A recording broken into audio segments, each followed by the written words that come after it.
નમસ્કાર મિત્રો, સ્વાગત છે તમારું અમારી યુટ્યુબ ચેનલ દિલની વાર્તાઓમાં। આજે અમે જે વાર્તા લઈને આવ્યા છીએ એનું નામ છે કટારીનું કીર્તન। રાજકોટની ગાદી ઉપર મસ્તાના રાજા મેરામણજી રાજ કરે છે। એની જીભે અને લેખણી તો જાણે સરસ્વતી હાજરા હાજર હોય, અને કાવ્ય કળાના તો પોતે સાગર કહેવાય। અને કચેરીમાં અમીર ઉમરાવ કરતા પણ અનોખા આદરમાન કવિઓને આપે। પોતાની નાનકડી રાજસભામાં પોતે 4-5 કવિરત્નો વસાવ્યા હતા। એક તો કવિ દુર્લભરામ વરસડા, બીજા જનજતી વિજય જીવન વિજય, અને ત્રીજો જેસો લોંગો ચારણ, અને ચોથો પોલો ચારણ, અને પાંચમો એક બાવો। એ 5 અને છઠ્ઠા પોતે ડહાપણ માત્ર વલોવી દીધું। શેમાં? તો કે પ્રવીણ સાગર નામનો એક પ્રેમ ગ્રંથ લખ્યો, એમાં બધું ડહાપણ વલોવી દીધું।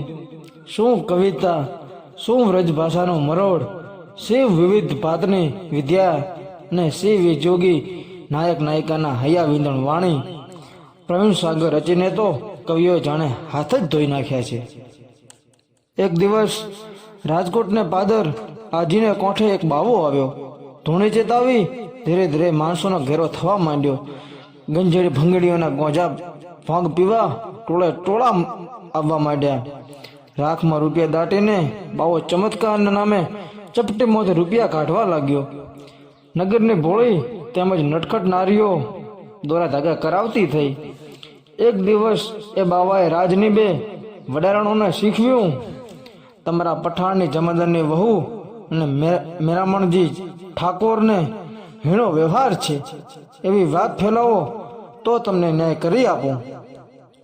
અને પછી તો હલકી વડારણો લાલચમાં પડીને ઠાકોરના માનીતા પઠાણ જમાદારના ઘરમાં જતી આવતી થઈ, અને કૂડી વાત ફેલાવા લાગી। વાત સાંભળીને પઠાણ જમાદારને ઝેર ચડ્યું। આ બાવો કોણ હતો? મૂળ સોની હતો। એક સ્ત્રીને પઠાણ જમાદારે ઘરમાં બેસાડી હતી। સોની એનું વેર વાળવા આવ્યો હતો। અને એમાં એક દિવસ ઠાકોર મેરામણજી જાડેજા ગામમાં ફરવા નીકળ્યા છે। ગાડીની બાજુમાં પઠાણ ઘોડે ચડીને ચાલ્યો આવે છે। ઓચિંતી ગાડી પઠાણના ઘર પાસેથી નીકળી પઠાણને વેમ વધ્યો। વરાણો તો લાગ જોઈને પઠાણની મેળીએ પહોંચી ગઈ હતી। એને મેળ મેળવ્યો અને પઠાણને વહુને પૂછ્યું, બાપુને જોવા છે? ના ના ભાઈ, પઠાણ જાણે તો જીવ કાઢી નાખે। અમે આડી ઊભી રહીએ, તમે સંતાઈને જોઈ લેજો, બાપુ તો આપણા માવતર કહેવાય। ગાડી નીકળી। ઊંચી બારીમાં 2 વડરાણો ઊભી હતી। વચ્ચેથી પઠાણને વહુ જોવે છે। એમાં ઓચિંતી વડારણો બેસી ગઈ, અને પઠાણની વહુને ભાન આવે તે પહેલા પઠાણની નજર ઊંચી મેળી પર પડી। એના મનમાં ડાઘ લાગી ગયો હતો। ઠાકોર ઉપર એની ખૂની આંખ રમવા માંડી। ગઢમાં જઈને ઠાકોરે સાંજની મસાલ વેળાની કચેરી ભરી। ભાઈબંધ પડખે જ બેઠા છે। બિરદાવલીઓ બોલાય છે। ત્યાં પઠાણ આવ્યો। આવો જમાદાર, આટલું બોલીને ઠાકોર આદર આપે છે। ત્યાં તો પઠાણ કશા પણ ઓછાણ વગર નિર્દોષ અને નિશસ્ત્ર ઠાકોર ઉપર તલવાર ખેંચીને ચડી આવ્યો। એક જ ઘડી હતી અને ઠાકોરના દેહ પર ઝાટકો પડત, પણ પાપડનો પલકારો પૂરો થાય તે પહેલા તો એક હાથ દેખાણો। એક કટાર જબૂકી ને એક કટાર પડી ક્યાં? પઠાણની પહોળી છાતીમાં। પહાડ જેવો પઠાણ નીચે પડ્યો। ઝબકેલ માણસોને જાણે ફરીવાર જીવ આવ્યો હોય। ઠાકોરને બચાવનારો એ કટારીદાર હાથ કોનો હતો? જેસોભાઈ ચારણનો। ઠાકોર એને ભેટી પડ્યા, ગઢવી, તમે મારા પ્રાણદાતા છો, ખમ્મા બાપને। ગઢવી બોલ્યા, હું નહીં, જોગમાયા છે એ તો। ગઢવી, જાઓ, તમને રાણકી ગામ વંશ પરંપરા માંડી આપું છું। શું જરૂર છે બાપ? આ કાયા તો તારા કણે બંધાણી છે। પણ જેસા ગઢવી, એક રાણકી દીધે તો જીવની આશા પૂરી થતી નથી। અંતરમાં કાવ એવું છોડ્યું। એમ કહીને ઠાકોરે કટારીનું કીર્તન પરબારું જીભેથી ઉપાડ્યું. શબ્દો આપોઆપ આવવા લાગ્યા અને એક રૂઢી રચના બંધાઈ ગઈ. અને એ ગીત હતું સપાકરું. સપાકરું એટલે સુપંખરો, જે 6 પાંખથી ઉડે અને સુપંખરો છપાકરો કહેવામાં આવે છે. એ ગીત કયું હતું?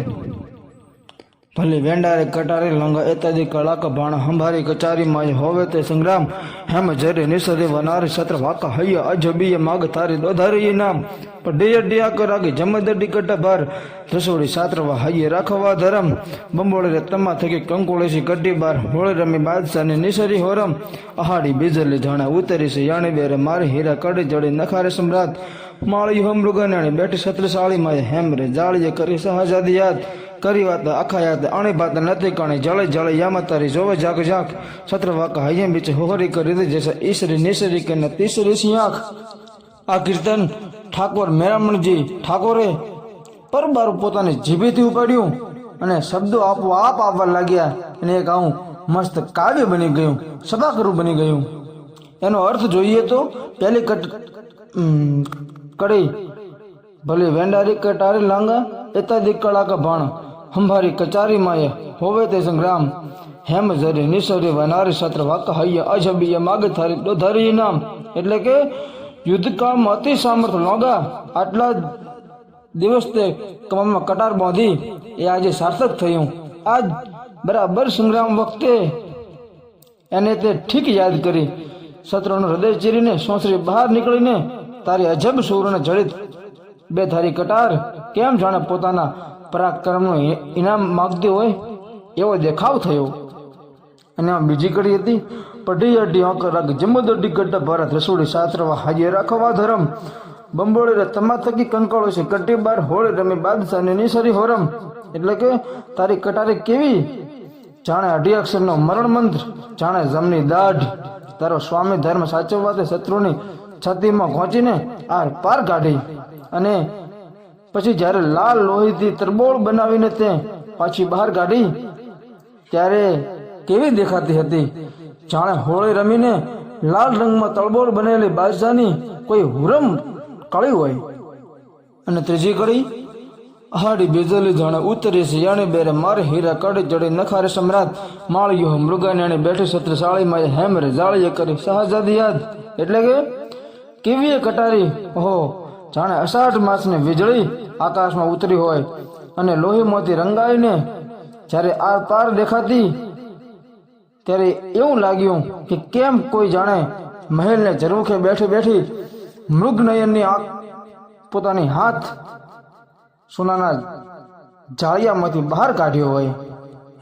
અને છેલ્લી અને અંતિમ કડી કરી વાત અખાયાત અણી ભાત નથી ગણી જળે જળે યામ તારી જોવે જાગ જાગ સાત્ર વાકા હૈયા બીચ હોરી કરી દે જૈસે ઈસરી નિસરી કે તીસરી સી આંખ. એટલે કે બીજા કોઈથી ન બને એવી વાત તે આજે કરી બતાવી. ફરીવાર કેવી લાગી છે કટારી, જાણે જાળિયામાં બેઠી બેઠી કોક રમણી જરી જરી ચોખું નિરખતી હોય, પતિની વાટ જોતી હોય જૈસા. આ તો એમાં એક જેવી નહીં પણ આ તો શંકરની ત્રીજી પ્રલયની આંખ જેવી લાગી.